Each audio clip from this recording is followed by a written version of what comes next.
안녕하세요. 오늘의 데일리 뉴스레터에 오신 것을 환영합니다. 1. 유럽이 독일의 등을 돌렸다. 2. 루마니아에는 훌륭한 제안이 있습니다. 3. 사기가 노출되었습니다. 한번 진실을 알아봅시다. 폴란드 수출 대박 소식을 가장 먼저 전했던 소식통에서 또 한 번 유럽에서 방산 잭팟을 예고했습니다. 러시아의 침공이 임박했다는 첩보에 루마니아의 초고위층이 직접 한국을 방한했다고 하는데요. 루마니아가 구입하게 될 무기 금액은 최대 7조 원으로 폴란드에 이은 최대 규모의 방산 수출이 다시 이루어질 수 있다는 기대감이 커지고 있습니다. 그런데 이러한 소식에 독일과 손을 잡고 한국을 뒤통수 치려다 들켜버린 노르웨이에서 당혹감을 감추지 못하고 있다고 합니다. 거기에 전 유럽의 역대급 한파가 몰아닥쳐 독일 무기를 사용하던 국가들이 난색을 표하고 있다고 하는데요. K방산이 이제는 갑의 위치에 올라 유럽을 정복하고 있다는 소식 자세히 알아보도록 하겠습니다. 지난 19일 관련 업계와 루마니아 현지 매체 등에 따르면 루마니아의 최고 실권자인 니콜라에 치우코 총리를 비롯해 안젤 필바르 국방부 장관, 플로린 마리안 스퍼타류 경제부 장관, 마르첼 치올라쿠 국회 하원의장 등 루마니아 정부 최고의 지도부가 20일부터 24일까지 한국을 방문할 계획이라고 합니다. 이번 방문은 김진표 국회의장이 지난 8월 루마니아를 방문했던 것에 대한 답례 성격인데요. 김 의장은 당시 루마니아의 K방산을 소개하며 한국은 이미 폴란드와 K2 전차, K9 자주포, FA-50 경공격기 등의 총괄 계약을 체결했고 호주, 아랍에미리트와도 방산 협력이 활발하다며 한국산 무기는 가격에 비해 성능이 우수하고 나토 북 대서양 조약기구와 호환 가능한 무기 체계라는 장점도 있다고 강조했다고 합니다. 그리고 지난 9월 개최되었던 DX 코리아 2022 방산 박람회에 루마니아의 바실레 딩쿠 국방부 장관이 직접 참석해 한국 무기들을 직접 살펴보고 이후 한 루마니아 국방협력 증진 의향서 LOI에 서명하고 양국 간 국방 방산 분야 협력을 확대하기로 결정했었습니다. 폴란드와 마찬가지로 루마니아 역시 러시아의 우크라이나 침공의 위협을 느끼고 군의 현대화를 위해 매년 큰 폭으로 국방비를 증액하고 있습니다. 게다가 루마니아는 본토뿐만 아니라 몰도바까지 지켜야 하기에 더욱 군사력 확충이 시급한 상황인데요. 루마니아와 몰도바는 소련으로 인해 두 개의 나라로 갈렸지만 본래는 한 민족의 같은 문화와 언어를 공유하고 있는 동질성이 강한 국가입니다. 내부에서도 통일하자는 여론이 강하며 많은 이들이 근 10년 내로 통일될 것이라고 예상하고 있었는데요. 러시아가 새로운 전선을 만들기 위해 우크라이나 남부 지역을 통해 몰도바를 침공할 것이라는 첩보가 전해졌습니다. 몰도바 정보보안국 수장은 언론을 통해 러시아 침공은 가능성의 영역이 아니라 시점의 문제라며 침공 시기를 내년 1에서 3월로 예측하고 있다고 전했습니다. 루마니아의 발등에 불이 떨어진 상황이죠. 루마니아는 올해 국방비를 70억 달러로 증액하고 그중 40%인 56억 달러 약 8조 원을 무기 구입 예산으로 편성했습니다. 그리고 현재 유럽에서 가장 빠르게 나토 표준 무기를 공급해 줄 수 있는 국가는 대한민국뿐이죠. 이전 루마니아에서 가장 관심을 보여준 무기 체계는 K9 자주포였다고 전해졌는데요. 이번 러시아 침공으로 현대 전장에서도 주역은 여전히 포였다는 사실이 드러났습니다. 하지만 현재 루마니아군은 단 한 대의 자주포도 보유하고 있지 않아 자주포 전력 보충이 시급한 상황입니다. 현재 루마니아는 2018년에 미국으로부터 해밀사이 하이마스 다연장 로켓 54문을 주문해 18문을 인도받은 상태인데요. 하이마스와 비교해 훨씬 저렴하지만 더 뛰어난 화력을 가진 청무 다연장 로켓에도 관심을 표하고 있다고 합니다. 그리고 한국에는 K9과 함께 수출 효자 상품이 하나 더 있는데요. 바로 K2 흑표 전차이죠. 폴란드와 마찬가지로 루마니아 역시 차세대 전차 도입이 시급한 상황입니다. 한 대도 없는 자주포와는 달리 루마니아군의 전차 보유 수량은 700대로 상당한 전력을 가지고 있습니다만 내부를 들여다보면 그리 좋은 상황은 아니라는 걸 알 수 있습니다. 현재 루마니아 육군은 소련에서 제작한 1세대 전차인 T-55 400여 대와 이를 기반으로 루마니아에서 독자 개발한 2세대 전차 TR-85 300여 대를 주력 전차로 사용하고 있습니다. 남들은 3세대, 3.5세대 전차를 쓰고 있고 이제는 4세대 전차까지 만들려고 하고 있는데 루마니아군은 아직도 1세대 전차가 주력 전차로 쓰이고 있는 것이죠. 그나마 2세대 전차인 TR-85도 군에 배치된 지 50여 년 가까이 되었는데다가 기계적 신뢰성이 매우 낮아 제대로 된 전차 전력이라 하기 어려운 상황입니다. 결국 루마니아는 내년부터 전차 도입 사업을 시작하기로 결정했는데요. 소식통에 따르면 미국 M1 에이브람스 전차와 독일 레오파르트 2의 경쟁이 될 것으로 알려졌었습니다. 그런데 최근 루마니아 고위 지도층이 긴급 방안을 결정하면서 한국의 K2 전차가 전차 사업의 새로운 후보로 급부상하게 되었습니다. 루마니아가 갑작스럽게 한국 전차에 관심을 가지게 된 건 얼마 전 독일에서 들려온 어처구니없는 소식이 이유인 것으로 보이는데요. 다음 달로 예정된 나토 훈련 참가를 앞두고 있던 독일 연방군의 최신의 전차가 치명적인 결함으로 전량 고장 나버려 훈련에 참가할 수 없다는 사실이 밝혀졌습니다. 지난 19일 독일 언론 도이치벨레 DW는 독일의 국방장관 크리스틴의 람브레히트가 성명을 통해 내년 1월 나토군 훈련에 참가하기로 한 푸마 탱크 18대가 최근 독일군 훈련 도중에 치명적 결함이 있다는 사실이 드러났다. 이는 중대한 차질이라며 나토 훈련에는 기존 마르더 탱크가 참가해 독일은 나토 회원국으로서 의무를 다할 것이라고 밝혔습니다. 푸마 전차는 레오파르트의 전차를 생산하는 독일 최대 방산기업 KMW가 개발한 최신의 전투장갑차 I-프로. 지난 2009년 노후화된 기존 마르더 전차를 교체하기 위해 도입되었으며 세계에서 가장 비싼 보병 전투차로 유명합니다. 하지만 이번 결함 발견으로 독일의 푸마 전차 도입 사업은 전면 중단되었고 람브레히트 국방장관은 무엇이 잘못되었는지에 대한 조사를 지시했으며 이 전차가 안정적인 상태임을 증명할 때까지 새로운 주문은 없을 것이라고 강조했습니다. 사실 이번 사태는 예정된 재앙이라고 할 수 있는데요. 푸마 전투장갑차는 한때 세계 최강의 기갑 군단을 보유했던 독일이 어떻게 처참하게 몰락하게 됐는지 한눈에 보여주는 예시라고 할 수 있습니다. 푸마 전차는 저렴한 가격에 적당한 성능을 갖춘 전차를 통해 국방비를 아껴보겠다는 의도로 개발이 추진됐었습니다.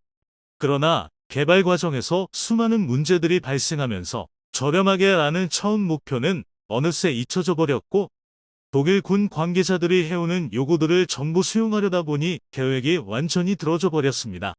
결국 처음 세워둔 계획보다 개발 기간이 늘어나며 개발비 역시 기하급수적으로 높아졌고 전차 단가도 엄청나게 높아져 버렸습니다.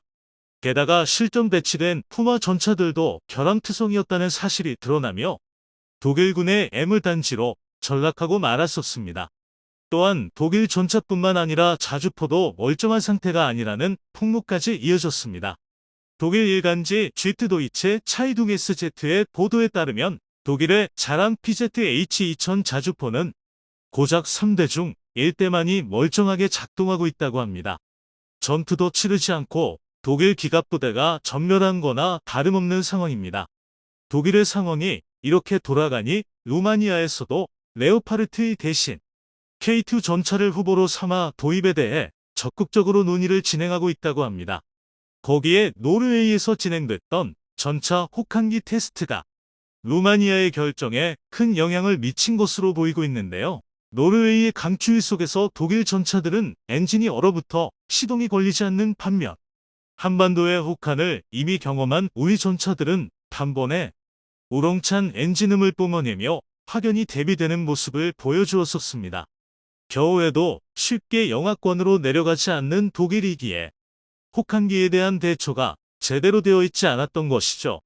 노르웨이만큼은 아니더라도 겨울에 영하 20도까지 떨어지는 루마니아의 입장에선 독일 전차의 신뢰도가 땅에 떨어진 사건이었습니다. 그런데 루마니아에서 한국 무기를 대량으로 도입한다는 소식에 루마니아라는 더 간절한 고객의 등장으로 노르웨이가, 사실 노르웨이로의 방산 수출을 두고 잡음이 많았었는데요. 전차 도입 사업 과정에서 후보로 K2 전차를 선정한 이유가 독일 레오파르트 2H의 가격을 낮추기 위해 끌어들였다는 풍문가 나오고, 독일에서 돈을 받아먹은 노르웨이 예비군 집단이 여론을 조작하려다 들통나기도 했었죠. 하지만 실성능 테스트에서 예상과는 달리 K2 전차가 레오파르트의 전차보다 뛰어난 성능을 보여주어 노르웨이 군이 반으로 갈라져서 싸우고 있는 상황입니다. 현역 군 장성들은 뛰어난 성능의 한국 전차를 도입해달라 아우성치고 있고, 독일과 짝짝꿍하고 레오파르트 전차를 도입하려던 국방부 장관은 탄핵당할 위기에 처했습니다. 게다가 전차 사업 대가로 구매 금액의 최소 100%를 절충교역해달라는 요구가 있었다는 사실이 방위사업청을 통해 공개되었습니다. 상당히 어이가 없는 조건이 아닐 수 없는데요.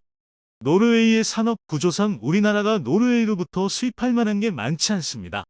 덕분에 K9 대금으로 노르웨이 특산물 고등어를 받아온다는 루머까지 돌기도 했었죠. 이러한 절충교역은 자칫 잘못하면 오히려 득보다 실이 많아질 수 있습니다.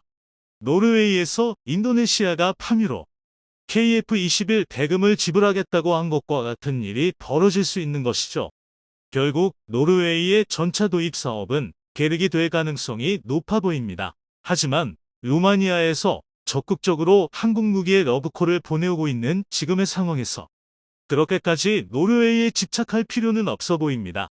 레오파르트의 가격 흥정용으로 한국을 끌어들였던 노르웨이지만 전차의 실제 성능이 확연하게 드러난 지금 이제 한국이 갑의 위치에 올라섰습니다. 최근 필리핀에서 FA-50의 가동률 관련 문제가 뜨거운 감자로 떠오르고 있습니다. 90% 전후를 유지하고 있다던 FA-50의 가동률이 실제로는 25% 미만이라는 외신의 폭로가 이어지며 많은 이들이 충격에 빠졌는데요. 숨겨진 속사정이 밝혀지며 전 세계가 또 한 번 발칵 뒤집혔다고 합니다. 이러한 논란 속에 말레이시아 정부 대표단이 한국 공장을 방문할 예정임이 밝혀지며 전 세계의 관심이 쏠리고 있습니다. 또한 80% 이상의 생산 능력을 향상시킬 수 있는 한국 공장의 신기술이 공개되며 곳곳에서 기립박수가 터지고 있다고 하는데요. 그 자세한 내용 알아보도록 하겠습니다. 지난 9월 23일 필리핀의 군사 전문 매체 맥스 디펜스에서 필리핀에서 보유 중인 FA-50 12기 중 3기만 운용 가능하다는 내용의 기사를 보도하며 FA-50의 가동률에 대한 논란이 시작되었습니다. 이어서 또 다른 필리핀 언론과 이탈리아 언론이 해당 기사를 확산시키며 그 논란이 일파만파 커졌는데요. 이탈리아는 M346을 만드는 국가로 FA-50 이슈화에 적극적입니다. 이탈리아의 저널리스트 스테파노 디루소는 지난 9월 30일 해당 내용에 관한 후속 기사를 보도했습니다. 예비 부품 공급망의 지연으로 인해 현재 12대의 항공기 중 3대만이 운영될 수 있다며 그 상세한 내용을 전했는데요. 제대로 된 사실 확인 없이 필리핀 측의 일방적인 주장만을 전하고 있어 한국으로서는 난감할 수밖에 없습니다. 그는 필리핀 공군을 통해 일부 FA-50PH 제트기가 현재 작동하지 않고 있으며 예정된 필수 유지 보수를 받고 있음을 확인했다고 밝혔습니다. 문제가 발생한 항공기의 정확한 숫자가 확인되지는 않았지만 공급망에 지연이 있음을 확인했다고 전했는데요. 한국산 항공기의 모든 사용자에게 영향을 미치는 예비 부품 공급망의 지연으로 인해 12대의 항공기 중 3대만 운영될 수 있다는 보고서가 나온 후에 확인된 사실이라며 그 문제의 원인을 한국 탓으로 돌렸습니다. 또한 그는 공급망의 지연은 현재 인도네시아, 이라크, 태국 및 콜롬비아를 포함하는 항공기의 다른 사용자에게도 영향을 미칠 수 있다며 이것이 몇 주 전에 폴란드에서 주문한 FA-50의 인도에 어떤 영향을 미칠지 알 수 없다고 그 논란을 더욱 키웠습니다. 최근 FA-50에 대한 가동률 이슈가 심각해지자 필리핀 공군은 FA-50 전투기 5기가 비행하는 사진을 올리며 진화에 나섰는데요. 이를 본 맥스 디펜스가 오기는 40%의 가동률밖에 안 된다며 또다시 공격하고 나서면서 가동률 문제가 재점화됐습니다. 공군 대변인인 카스티오 대령은 일부 FA-50 항공기가 현재 비운항 상태인 것은 사실이나 대부분이 예방 차원에서 행해지는 의무적인 예방 점검을 받고 있다며 지속적인 정기 점검일 뿐 곧 복귀할 것이라고 밝혔는데요. 대변인은 일부는 해외에서 들어오는 예비 부품을 기다리고 있다며 이러한 부품은 비행 운영의 안전을 보장하기 위해 특정 시간 사용 후에 주기적으로 교체해야 한다고 덧붙였습니다. 또한 대변인은 최근 글로벌 사건으로 인해 공급망이 느려졌다며 변명의 말을 전했는데요. 이러한 필리핀 측의 주장은 납득하기가 어렵습니다. 코로나19로 인한 글로벌 공급망 문제에도 불구하고 한국에서 운용 중인 FA-50은 여전히 90%대 전후의 가동률을 유지하고 있기 때문이죠. 역시나 자세한 내막을 살펴보니 필리핀 측에서 정비 미숙으로 정비 부품 조달을 늦게 받아 벌어진 일이었음이 밝혀졌습니다. 필리핀 정부의 늦은 의사결정과 예비 부품의 추가 주문에 관한 예산 집행의 차질 등 복합적인 문제가 얽혀 이번 가동력 저하 사태를 가져왔던 것이죠. 이번 이슈는 상대국의 잘못에 의한 해프닝으로 잘 넘어가긴 했으나 앞으로도 상대국의 문제로 인한 비슷한 문제가 얼마든지 다시 발생할 수 있습니다. 만일의 사태를 대비하기 위해 카이에서도 적절한 대비책을 세우는 것이 필요할 것입니다. 해외에 판매된 FA-50의 운용 실태를 주기적으로 모니터링하고 정비 및 부품 수급에 대한 선제 대응이 가능하도록 컨설팅을 지원한다면 이와 같은 사태를 막을 수 있을 것으로 보이는데요. K9 자주포의 판매사인 한화의 경우 매년 K9 자주포를 구매한 클라이언트를 모아 세미나를 통해 정보 교류를 진행하고 있는데 이러한 방법도 참고하면 좋을 것 같습니다. 이와 같은 논란 중에 FA-50의 말레이시아 수출이 임박했으며 11월 중 한국 공장 실사에 나설 예정이라는 소식이 전해지며 전 세계에 이목이 쏠리고 있습니다. 최근 말레이시아의 군사 전문 매체인 디펜스 시큐리티 아시아는 말레이시아 정부 관계자의 말을 인용해 정부 대표단이 오는 11월 한국을 찾아 FA-50의 제조사인 한국항공우주산업 카이 공장을 방문할 것이라고 전했습니다. 말레이시아 경전투기 사업에 대한 전투기 선정이 마지막 평가 단계에 들어간 가운데 말레이시아 정부가 평가 기종 중 유일하게 FA-50에 대한 실사평가를 시행하기로 결정한 것인데요. 또한 매체는 말레이시아 정부가 카이 이외의 경쟁업체 생산시설에 대해서는 실사를 고려하지 않고 있다고 덧붙이며 그만큼 FA-50을 도입할 가능성이 상당히 큰 것으로 예상했습니다. 또 다른 현지 언론은 지난 DX 코리아 2022에서 미국이 FA-50의 이사 레이더와 암람 통합을 승인했다는 내용을 보도했는데 그로 인해 말레이시아 정부가 한국의 FA-50을 선택할 가능성은 더욱 커졌습니다. 지난 폴란드와의 계약 역시 미국 측의 승인으로 인해 본계약이 이루어질 수 있었는데요. 그 과정에서 폴란드 측에서 개발비를 부담하게 되었습니다. 결국 말레이시아는 FA-50 블록 20을 구매하기 위해 기다린 결과 별도의 개발비 지출 없이 가능한 예산 범위 내에서 최신형 FA-50을 구매할 수 있는 행운을 얻게 되었습니다. 말레이시아 정부는 카이와 가격 협상에 합의한 뒤 오는 11월 중순 무렵 한국의 실사단을 파견하여 도입 절차를 마무리할 계획입니다. 한 업계 관계자에 따르면 말레이시아 정부 대표는 한국을 방문하여 FA-50 경전투기에 대한 기체 검사 등 물리적인 평가를 수행한 뒤 카이의 생산시설을 방문할 예정이라고 합니다. 이 외에 다양한 정보는 추후 보다 자세히 공유할 계획임을 밝혔는데요. 카이는 FA-50 경전투기의 생존성을 입증하기 위해 미국산 전투기를 가상의 적기로 사용하여 합동 교전 능력을 선보일 것으로 예상되고 있습니다. 이는 기존의 폴란드가 FA-50 실사 평가 시 높이 평가했던 부분으로 말레이시아의 마음 역시 사로잡을 수 있을 것으로 기대되고 있습니다. 현지에서는 한국이 말레이시아에 수출할 경전투기로 최신 개량형인 FA-50 블록 20을 예상하고 있으며 최신 이사 레이더가 탑재될 것으로 보입니다. 말레이시아 공군은 이번 사업을 통해 1차, 2차에 걸쳐 18기씩 총 36기의 FA-50을 구입할 전망인데요.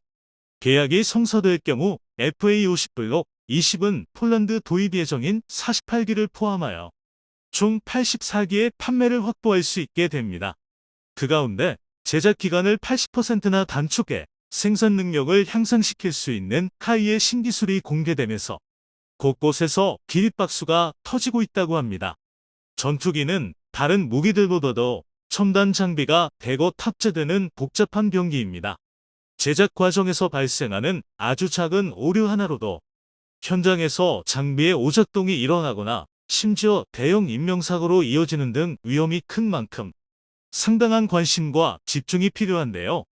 최근 한국이 제작 과정에서 인간보다 더 정교하고 정확하게 작업할 수 있는 로봇을 도입하면서 전 세계를 놀라게 했습니다. 로봇을 이용한 자동화를 통해 정교함과 많은 시간이 필요한 작업을 정확하고 빠르게 해낼 수 있게 되었는데요. 이러한 자동화 공정은 세계 항공기 시장에서 가장 높은 고지에 있는 미국의 록히드 마틴 역시 갖추지 못한 신기술이라고 합니다. 특히나 여기에 사용된 세계 최고 수준의 대형 로봇 드릴링 시스템과 자동화 장비가 모든 국내에서 개발된 것으로 밝혀져 더욱 이목을 끌었는데요. 하지만 기계가 담당하게 된 부분은 후반부 조립과 드릴링 작업 정도로 여전히 제작 과정의 90% 가까운 작업에는 사람의 손길이 필요하긴 합니다. 대신 로봇의 팔을 통한 드릴링으로 사람이 직접 작업할 경우 154초가 걸리는 작업을 25초로 대폭 단축했습니다. 또한 후반 최종 조립 과정 역시 자동화 시스템을 통해 0.001인치의 오차 범위로 조립할 수 있게 되었으며 작업 시간 역시 80% 가까이 단축할 수 있었습니다. 이러한 작업 시간 단축은 곧 생산성 증대로 이어져 쏟아지는 수출 물량을 감당하는 데 큰 기여를 할 수 있을 것으로 기대되고 있습니다. 자동화 생산 시스템은 현재 많은 수출 건이 진행 중인 FA-50뿐만 아니라 KF-21 제작에도 역시 적용될 예정이네요. 생산 시간을 감량함으로써 내수용과 수출용 기체의 생산량을 모두 감당할 수 있게 된 것입니다. 그동안 많은 네티즌들이 넘치는 주문 물량에 기쁨을 표하면서도 한편으론 우리가 부족하면 안 된다며 수출 기체를 위해 공군에 넘길 기체 수가 부족해질 것을 우려해왔습니다. 한 네티즌은 공군 수주 먼저 맞춘 뒤에 수출권으로 넘어가자는 반응을 보이기도 했는데요. 네티즌들은 이번 카이의 신기술 개발로 인해 큰 걱정을 덜게 되었다며 기뻐했습니다. 현재 카이는 콜롬비아, 이집트 등 세계 여러 국가에 FA-50의 수출을 추진하고 있습니다. 지난 6월에는 미국 록히드 마틴과 협약을 맺고 글로벌 마케팅도 진행 중인데요. 2024에서 2025년 중 미국의 공군 및 해군 전술훈련기 사업에도 참여한다는 계획을 밝혔습니다. 또한 현재 여러 나라에서 구매 의사를 밝혀오고 있는데요. 강구영 카이 사장은 폴란드 현지 매체와의 인터뷰에서 폴란드와 FA-50 사업이 끝나면 KF-21 전투기 도입 프로그램을 협력할 수 있을 것이라고 말하며 폴란드에 전투기를 추가 판매할 가능성이 있다는 반가운 소식을 전했습니다. 이렇게 FA-50의 구매는 빠른 속도로 진행되며 KF-21 판매로 이어지는 등 그 규모가 점점 커지고 있습니다. 한국 방산의 입지가 그만큼 더 굳건해지고 있는데요. 지금까지 해온 것처럼 현실에 안주하지 않고 계속해서 개발에 도전하는 자세로 앞으로 더욱 승승장구하기를 바랍니다.